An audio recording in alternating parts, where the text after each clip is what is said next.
This is a true story, narrated by the owner of the YouTube channel Mr. How Ghost Story. This story is titled The Devil Mother. If you haven't seen the previous parts, please start with part 1 available in the playlist to better understand the story. Continuing from the previous part 5 is titled The Exorcist's Past Story, inviting everyone to listen attentively. Despite being exhausted from wandering around the village all day, John couldn't bring himself to close his eyes in front of that horrifying scene. As night fell, the silence deepened, the sounds from the garden's insects ceased, and the quiet was so profound that John could hear his own swallowing. He stared intently towards the table where his master was reading a book. Suddenly, John started at his master turning towards him, his face gaunt, his white hair flowing, and his ghostly gaze startling John. The master said, "In 2 days, it will be the brightest night of the moon. It probably won't appear these days." This book contains many interesting accounts about zombies. Bravely, John asked his master, "Master, what book is that?" The master whispered, "This is a book about the kinds of spells that have been lost for hundreds of years. Although it doesn't record how to cast or practice these spells, it briefly describes the manifestations of spells and demons from ancient times. These are demons that perhaps everyone has heard of at least once but has never witnessed. Because those who have encountered them have all died. Because it is so mysterious, sometimes people think they don't exist. But this book mentions zombies because it is a book I took from my master. Even here, I am not sure what exactly this type of demon is. Most of my life has been spent in China, exhuming who knows how many graves, washing who knows how many human skeletons. But I have never seen the dead come back to life." The master seemed troubled, and John quietly said, "Master, I've had this question for a long time but didn't know if I should ask you." Master looked at John and nodded. John then said, "Master, you are of an advanced age, and I have followed you for over 5 years now. But I have never once heard you mention a wife or children. I hope I'm not offending by asking this question." The master momentarily revealed a hint of sadness on his face. Then after some thought, he answered, "Perhaps I won't live much longer, and to me, you are as a son of my own. Indeed, living to my age, I have gone through countless upheavals. Alright, tonight I will tell you about my life experiences and why I have never mentioned a wife or children. Because they have all died." John's eyes widened in surprise, his mouth agape at the revelation of his master's family situation. The master stroked his white beard and began to recount a story from 40 years ago. At that time, he was about John's age now, following his master across the border into Vietnam to search for rare herbs like Ngoc Lin ginseng, wild angelica, and lingzi mushroom. The master's master was a Taoist hermit who had lived in seclusion in the mountains for many years. As a Taoist, he was knowledgeable in both magic and medicinal cures. The master was taken in by him during a trip down the mountain to treat a wealthy family in the village. Passing through the market, he saw the master, as a child, sitting in a corner, disheveled, in tattered clothes, thin limbs, sitting there with a chipped bowl, waiting for passers-by to drop and spare change. The Taoist, being kind-hearted, placed money in the bowl for the child, the young master, but saw in the child's eyes a rare potential. The child's eyes seemed to see something standing next to the Taoist, not looking at the Taoist himself but staring intently at his legs. John asked his master, "What did you see at that time?" The master answered, "I saw a little girl clinging to the Taoist's legs, but she would appear and disappear. At first, I thought she was with the Taoist. But it seemed I was the only one who could see this, which is why I was staring so intently at her." The Taoist, curious, asked, "What are you looking at?" The master replied, "She keeps looking at me." The Taoist looked to his side, then back at the master and whispered, "You can see her?" The master nodded, and the Taoist, also nodding, reached out to support the master and continued, "Those who follow me will not want for food or clothing. Perhaps this is the fate that the being you see wants to lead us to. It's unexpected that you can see spirits. What you are seeing is not a human, but the spirit of a little girl who drowned in the river 3 years ago. Since her body was never found, her restless spirit has had nowhere to go, always wandering near the riverbank. Today's coincidence of me coming down the mountain and wanting to help her spirit is serendipitous. I was leading her up the mountain to perform a ritual, and it's surprising that you can see her too. It's destiny, not just for me to help a lost soul but also to meet someone with such potential. "Would you agree to become my disciple?" Although at that time the master didn't fully understand what the Taoist was saying, the promise of food and clothing was enough for him to agree immediately. After that, the master followed the Taoist up the mountain to become his disciple, helping with making medicines and exorcising demons for those who sought their help. The year the master went to Vietnam with his teacher, he also learned the arts of spellcasting and demon exorcising. The rare and precious herbs, more valuable than gold, were not easily found anywhere. The master and his teacher traveled through the forests to a minority ethnic village in the northern mountains of Vietnam to buy those herbs. Despite my master's detailed warnings about the various types of spells used by the ethnic minorities in Vietnam, and his emphasis on being wary of love spells, fate had its way.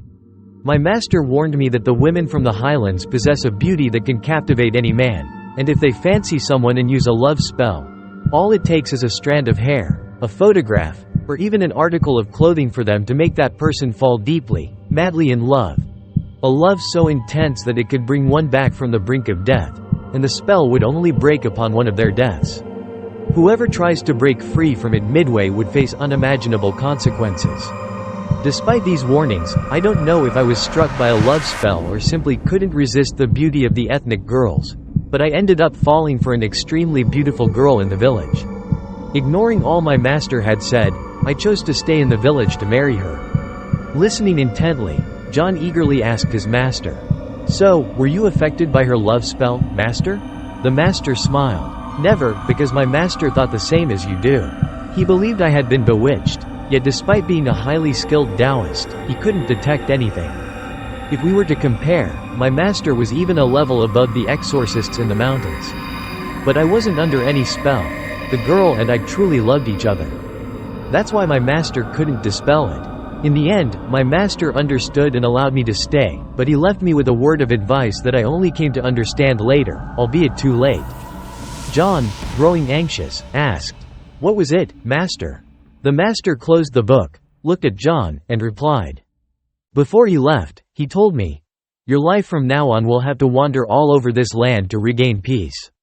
After saying that, he shook his head and turned his back, never looking at me again. The story of the master increasingly intrigued John, but if what the master said was true, then the Taoist could foresee the master's future, even many years ahead and until now. Over the past 5 years, as John followed his master learning the trade, just as the Taoist's prophecy, they traveled everywhere, from cities to the countryside, from the high mountains down to the plains. And all the money earned from grave digging and cleansing human bones, the master would donate as meritorious deeds at the temples they visited. But what had the master done to end up leading such a life? In the deep, quiet night, the light from the oil lamp seemed to fade as the oil was running out. John looked at his master's weathered face, now feeling more pity for him. Orphaned from a young age, raised by someone who picked him up, and now, even in his 70s, he still had to wander and drift everywhere. The master continued his story. Watching the Taoist disappear into the distance, the master kneeled and bowed deeply, expressing his gratitude for the nurturing and teachings over the years. He then happily returned to the village with the beautiful girl, as if they were destined from a previous life. Despite the language barrier, their love was deep and fulfilling. With the skills learned from his master, the master was able to help many villagers. In Vietnam at that time, people were stepping on medicinal herbs without realizing their value. With his knowledge, talent, and the teachings of a highly skilled master, he quickly won the hearts of the entire village. Healing illnesses, dispelling evil, and making peace charms for the villagers, his life was incredibly fulfilling. And then, the pinnacle of happiness arrived when the village celebrated their wedding with the slaughter of buffalo and cows, honoring the talented man and beautiful woman. With fame and standing not only in his village but also in surrounding villages, and even people from the plains hearing his name and seeking him out regardless of the distance, what could be happier than this? Just a year later, his beautiful ethnic wife gave birth to a daughter. Once again, the entire village celebrated the new addition to the master's family with more feasting. It seemed everything would always be peaceful, a life full of laughter, blessings, and happiness, causing the master to completely forget his own master's warning from years ago. Until one day, disaster struck. As John noticed his master's face tense up, with eyes becoming fierce and eyebrows trembling slightly, It was clear that reminiscing about the painful past was distressing for the master. Quickly, John said, "I'm sorry for bringing up the past, master. We shouldn't dwell on what has already happened." Hearing John, the master's face relaxed, and he smiled, nodding. "It's okay. I've grown accustomed to it over the years. Even if you hadn't asked, they always appear in my dreams. Every time, it's as if those memories are happening right before my eyes. For decades, I've kept these feelings bottled up inside, enduring them alone. Now, having you here has somewhat eased that burden. I'll tell you everything, so you can see that sometimes humans can be more cruel, more poisonous, than any demon." John listened quietly as his master continued the story, a tale set on a summer day, precisely at noon. The master was preparing medicine for a young villager who had been injured by a toxic plant while in the forest, unable to walk and carried by 4 other youths. At that time, his wife was nursing their child inside the house. As he was grinding the medicine, suddenly, the master stood up abruptly, later realizing he had no memory of his actions during that moment. When he came to his senses, he found his beautiful wife lying in a pool of blood on the floor, still holding their child. Horrified and backing away, he noticed in his hands a sharp, blood-stained knife still dripping onto the floor. Screaming in horror, as he turned his wife's body over, the sight was even more ghastly. Her face was mutilated beyond recognition, and the child in her arms was lifeless, held so tightly against her that even in death, there was no cry. The silence that followed was terrifying. Upon removing the child from his wife's grasp, the master howled in madness and grief. The child was dead, with a gaping wound in its chest where the heart should have been. It was unclear whether the child was killed first or if its heart was excised while still alive. The hollow, bloody cavity was a testament to the heart being gruesomely removed. Overwhelmed by the horrific scene and his hands covered in blood, holding the knife that was used in the act, the master realized he had killed his wife and child. Their deaths were not just tragic but brutally savage. Cradling their bodies, he wept in anguish, his cries echoing through the mountains and forests, his tears turning to blood in his profound grief. Suddenly, from below the house, the sound of a crowd gathered. "Hurry up, he's turned into a demon. He killed his wife, and his child. Not only that, but he also gouged out his daughter's heart and devoured it." However, one man bravely kicked down the door and charged in. Upon seeing the master clutching the bodies of his wife and child, the man screamed, "It's him! Oh God, he's a cannibal demon!" As the crowd pressed in to see, the sight of the master with streams of blood tears running down his cheeks made the villagers recoil in fear, not daring to come closer. They began to arm themselves with stones and makeshift clubs, aiming them towards the master. Terrified, the master crawled awkwardly to avoid them, repeatedly saying, "Not me, not me." But no one stopped. All they saw was a demon who killed his wife, killed his children. The Taoist at that time had run away. The villagers pursued, continuing to wield rocks and clubs in retaliation. The Taoist ran until his feet bled. At that time, he still couldn't believe that he had actually killed his wife, killed his children. Reaching a stream, he plunged his face into the water to drink, but before he could take a sip, the Taoist once again screamed in horror. Earlier, the Taoist had heard the people in the village saying he had eaten his daughter's heart. But he himself remembered nothing, knew nothing at all. Now, seeing his face reflected in the stream, the Taoist saw that around his mouth was indeed nothing but blood. This reveals that the Taoist had indeed eaten the heart of his daughter, who was only a few months old. Everything around him seemed to collapse, engulfed by the darkness of horror, fear, and disgust. He threw himself into the water, frantically trying to wash off the layers of blood that covered his face, hands, and feet. The cries, the screams that tore through the deep forest made even the wild birds scared, prompting them to flap their wings and fly away. Upon hearing the story, John suddenly felt a chill and looked at his master, asking, So, you are the one who killed your wife and children." The Taoist looked up at the ceiling to prevent tears from falling and let out a heavy sigh before speaking in a low voice. "I have done something even more terrible."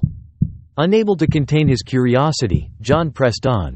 "Then why did you do it? Clearly, you loved them, didn't you?" The Taoist looked at John and said slowly, "Do you really think I wanted to kill my own wife and children? That was also the warning of my master when we set foot in the sacred and poisonous forests of Vietnam. That's also why, despite knowing various spells and ways to make medicine, when we came here, my master never acted to help the local villagers. He only acted as a person collecting precious herbs. John still didn't quite understand, and the Taoist continued. My master once cautioned that in the mountains and rivers of Vietnam, there always exist shamans with malicious intent. Similar to the Taoists in China, some use their knowledge to save people, while others use that same knowledge to control ghosts and spirits to spread fear among the people, so that they would act to punish, and everyone there would be terrified of them. In this world, there are two ways to rule. One is to use kindness to attract people's hearts and make them follow you. The other is to make them feel afraid upon seeing you so that they must obey. Shamans can also be divided into these two types. And I came to a village where there resided a shaman of the second type. John wondered, but how did you know that shaman cursed you, and how? The Taoist continued his story. After running away, he thought of the bodies of his wife and children still lying there, so he decided to return. Waiting until dusk, the Taoist snuck back to the house through a secret forest path. But upon his return, he found the entire house ablaze, surrounded by the cheering villagers. Standing in front of the large fire was the shaman, invited by the villagers to exorcise the demons. The shaman stood before the villagers, raising his hands to the sky, and loudly declared, "This house belongs to the heart-eating demon. We must burn it down along with the bodies of those who lived here to prevent the disaster of them coming back to life and harming the villagers." The villagers knelt and bowed to the shaman as he brandished some sort of spell in front of everyone, changing the atmosphere as the wind gradually began to blow harder, causing the fire to grow more intense. The Taoist, hiding in the bushes a distance away, swallowed his tears after hearing that both the bodies of his wife and daughter had been burned with the house. Overwhelmed by pain but powerless to do anything, compared to that malicious shaman, the Taoist was merely an apprentice. Watching his house and family being consumed by flames right before his eyes, the Taoist carried his grief and resentment and left, dragging his broken body back to China to find his master, the Taoist who had been his mentor. After 3 days without food or drink, by the time he returned to the mountain where the Taoist master resided, the Taoist was covered in blood, his body as gaunt as a corpse, as he tried to knock on the door of the master's straw house. But before he could knock, he fainted, only to wake up later to find himself lying on a bamboo bed, with his eyes glancing to the side to see his master sitting, waiting with a cup of tea at the bamboo table. The Taoist tried to muster the little strength he had left, looking at his master and weeping uncontrollably like a child.